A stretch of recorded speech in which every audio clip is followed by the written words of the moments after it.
story that occurred in my own life from which I learned many lessons.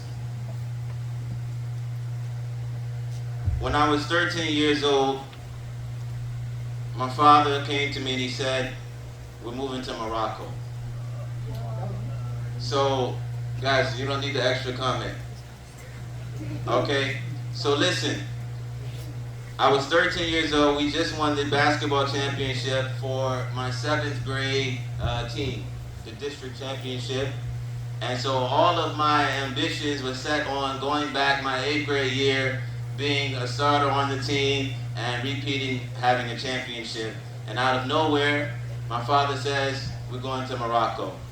And that was the end of the conversation, right, Hamza? And Jabril? Right, that was the end of the conversation, right? Good. So, long story short, I was making dua that I wasn't going to go to Morocco, right? That I was going to go back to 8th grade, right? And, follow my basketball career dreams. This was the plan that I had. I wanted to be a professional eventually. But so, the day we go to Morocco, to the airport, we're leaving from Virginia to JFK. Right? And my uncle, he picks us up in his work van. He has all of this merchandise in the back, and me and my brother look, man, we're squeezed in tight with all of the merchandise. And just when we get into New York, we get sideswiped on the road, right? Sideswipe, it means a car hits you from the side, all of the merchandise fall on top of me and my brother, right? And I am, completely out of it. But at the same time, inside, I feel like my dua is being answered. We're not going to make it to the airport. I'm going to go back to Virginia, and I'm going to live out my dreams. Right? Did that happen? No, we got on that plane. Somehow, some way, Allah decreed that we was going to get on that plane. Right? And I learned overall from that experience that, number one, when you sacrifice in the path of Allah subhanahu wa ta'ala, you never lose. Right? And one of the indications of that for me was the growth that I experienced in my basketball ability that year was much more than it would have been if I would have stayed and played for my 8th grade team. In fact, I never went to the 8th grade at all. I went to Morocco instead. And as we were supposed to be homeschooling, right, I didn't open a textbook the whole year. Right? Arabic, Quran, basketball, khalas, right? We go back, I don't know what grade I'm going to be in, right? We take a test, blind, and I end up placing in like the 10th, 11th grade somehow, subhanAllah, right? And I went to the 9th grade next year to start playing basketball. But one lesson that I had when I was in Morocco is that I played for a basketball team called Samir over there. And it's I don't want to say third world, but it's underdeveloped. What we say Morocco is second world? First world, but second world. They don't got a lot of indoor basketball courts. The leagues are outside. It's all good. It's nothing against you. No strikes against you. Alright, that was more than 20 years ago. Right? So anyway, long story short, my first game is pouring down raining outside. Thunder and lightning. Anybody heard that thunder this morning? That thunder was crazy this morning, right? It was so loud. The loudest thunder I've ever heard in my whole life, right? Right? It's raining, pouring down raining. Can you believe it? All of my teammates, they're getting dressed. They're getting ready to play. And I'm looking around at everybody like, this is strange behavior. It's pouring down raining outside. Literally, thunder and lightning. Why are y'all getting dressed, ready to play this game? Right? And so I go to the teammate that speaks the most English, and I ask him, like, what y'all doing? Like, why y'all getting dressed? We about to play? And he looked at me like I was crazy. Huh? This is first world luxury over here, what we grow up in. It makes us soft. Right? He looked at me like, what you mean are we playing? Right? Of course we're going to play this game. Right? And so I got dressed reluctantly, and I went out there. And for the first half of the game, I'm playing the worst game of my life. I'm sliding, right? Every time I try to stop, falling down, passes going through your head, dribbling in puddles, the ball not coming back up, right? And the other team is playing like the 1996 Chicago Bulls. Like they do this every day, right? And guess what? All of my teammates, they're looking at me, right? You're the guy. You're the guy. You got to do something. You got to do something, right? And in that moment, right, I had a choice. I could have given up. I could have quit, right? Or I could have dug in a little bit more and tried to make the best of that situation, right? And I always say that Allah subhanahu wa ta'ala, He has given everyone a winning hand, right? You remember this? Allah has given everyone a winning hand, right? And He has given us the instructions how to play that hand in order to win in the end. But He did not make us play that hand. We have to play the hand ourselves, right? It is up to our own choices. We have the instructions, we have the rule books, right? But it is our choices that is going to determine the outcome, right? So in that game, that was one of the lessons. I decided, you know what? I'm going to go all out. I'm going to do my very best. And whatever happens in the end happens. Guess what happened in the end? We didn't lose. Right? This was Disney Happily Ever After. We actually ended up winning that game. We stopped making excuses. Right? And this is where the point is right here. There's two types of people. And if you don't remember anything that I've said, this is what I want you to remember.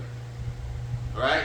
You have victims of circumstance, and you have victors of circumstance. Right? On two completely different sides of the spectrum. Right? The victim of circumstance, he's going to find an excuse to make himself feel comfortable, right, about not getting it done at the end. Right? Oh, it was raining outside. Oh, the rim was crooked. Oh, the court was slippery. Guess what? The other team is playing on the same court you're playing on. They're playing with the same ball you're playing with. So the playing field is level. Right? So all of those excuses are invalid. Right? And life, right, is very much the same. Oh, you know, I can't learn to read Arabic. I come from a Desi family, or I come from an African American family, right? Or I can't do this or I can't do that because of my surroundings, right? Oh, I can't be Muslim because I'm the only Muslim in my class, right? When we make excuses, we paralyze ourselves and we prevent ourselves from, right, improving. Right? And the Prophet ﷺ, he is the highest example of a victor of circumstance. Right? That all odds were stacked against him. Yes or no? Right? As soon as he was born into this world, he didn't even have a father. Nobody wanted to take him in because he was an orphan. That means that money was maybe or maybe not. Right? And then when he announced his message, it was the poor, it was the weak. It wasn't the leaders who was following them. Right? Fast forward a couple years to the Battle of Badr. Right? Did you know that the Battle of Badr, it wasn't a planned battle? They didn't rally up everybody and say, okay, we're going to go take on the whole army of the Quraysh. No, they were going out for a small campaign. They didn't even bring their weapons. Right? And they were only a few hundreds. Right? And they were going up against, right, more than 1,000. Right? They could have made all of the excuses that they wanted to make in that moment. Did they? No. Right? Because when you talk about this concept of being a victor of circumstance, this in reality is a part of our faith. Right? Allah Ta'ala says, بَلِ الْإِنسَانُ عَلَى نَفْسِهِ بَصِيرًا وَلَوْ أَلْقَى مَعَاذِيرًا. Right? Nay, rather, the human being, he's well aware of himself. وَلَوْ أَلْقَى مَعَاذِيرًا. Right? Although he may cast forth all types of excuses. Right? It goes against Iman to excuse yourself, To say I am incapable. These in fact are things that the Prophet ﷺ, he used to make dua, right? And seek refuge from being lazy and from being incapable, right? And this is an important lesson. I hear it all the time, right? The young people leaning and inclining towards excuses, right? And this will, again, paralyze your growth. How did this get wrapped around my leg? Right? Another example, Yusuf alayhi salam. In prison, yes or no? Right? He has every excuse in life to be mad. Right? His brothers, right? They threw him in a well. Then he gets sold into slavery, and then he gets harassed, and then he gets unjustly thrown into prison. He has every single excuse to be a bad guy at the end of the day, to be upset, right? But even in that situation, everybody recognizes Yusuf alayhi salam to be a muhsin, right? To be a person of goodness. He didn't allow his environment to shape him, right? Or to change him and make him worse, right? Rather, he was still a positive factor in no matter whatever circumstance he faced, right? And the examples, they are too many to mention, right? But I want you to remember this, right? Shun excuses. Don't make excuses, right? Be a victor of whatever circumstance that Allah subhanahu wa ta'ala, he places you in, right? As we talked about recently in the Level Up program, لا يكلف الله نفسا إلا وسعها. That Allah Ta'ala, he doesn't put anything on you that you can't handle, right? And that should be enough for us, right, to incline towards having that optimism in whatever it is, the situation Allah Ta'ala has placed us in. Any questions? That was good on time, right? Any questions? Right? Basketball, sports, college, whatever life throws at you, that is your greatness, right?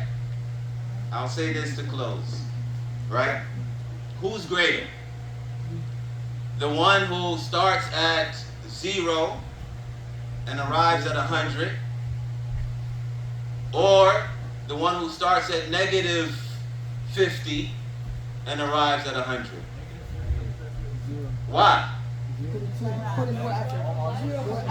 Because of the odds being stacked against you, right? And so you have to look at the difficulties and the challenges, right? And the barriers in your life as an opportunity to really show your true greatness, right? And this is why we look at someone, for example, who has an injury, right? One leg, or they're in a wheelchair and they achieve amazing things. We say, what? Wow, subhanallah, look at what they achieved. Why? Because of the odds that were stacked against them, right? So never run from your circumstances, rather embrace your circumstances. Allah subhanahu wa ta'ala tailor-made those circumstances for your personal success and for your personal greatness. And I'll close with that. سبحانك اللهم وبحمدك وأشهد أن لا إله إلا أنت وأستغفرك وأتوب إليك. بارك الله فيكم. جزاكم الله خيرا. Takbir.